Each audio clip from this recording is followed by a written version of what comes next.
ജീവന് വേണ്ടി കൊതിക്കുന്ന ആയിരക്കണക്കിന് ജന്മങ്ങൾ, പതിനായിരക്കണക്കിന് പിഞ്ചോമന മക്കളെയാണ് കൊന്നൊടുക്കിയത്. ലക്ഷക്കണക്കിന് ആളുകളുടെ ജീവനാണ് നഷ്ടപ്പെട്ടത്. ഒരു നേരത്തെ ആഹാരമില്ല, കഴിയാൻ പാർപ്പിടമില്ല, മാതാപിതാക്കളില്ല, കുടുംബക്കാരില്ല. ഒരു രാജ്യത്തിലെ ജനങ്ങൾ മുഴുവനും നെട്ടോട്ടമോടുകയാണ്. അവർ ലോക രാജ്യങ്ങളോട് ആവശ്യപ്പെട്ടത് വീറ്റോ പദവിയോ അല്ലെങ്കിൽ ഏതെങ്കിലും വലിയ സ്ഥാനമോ ഒന്നുമല്ല. അവർക്ക് സമാധാനത്തോടുകൂടി കഴിയാൻ ഒരു ചെറിയ രാജ്യമാണ്. ഐക്യരാഷ്ട്രസഭയിൽ സ്വതന്ത്ര ഫലസ്തീനു വേണ്ടി 140 രാജ്യങ്ങൾ സപ്പോർട്ട് ചെയ്തപ്പോൾ 10 രാജ്യങ്ങളാണ് അതിനെ എതിർത്തത്. അതിൽ ഒന്നാമതായി എതിർത്തിട്ടുള്ളത് അർജന്റീനയാണ്. നമ്മുടെ കേരളത്തിലുള്ള ഫുട്ബോൾ ആരാധകർ ശ്രദ്ധിക്കേണ്ട ഒരു കാര്യമാണ്.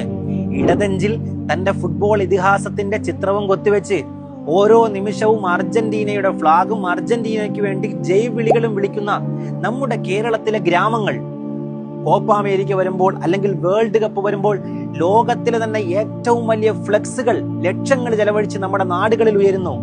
ഒരു നിമിഷം നമ്മുടെ മനസ്സ്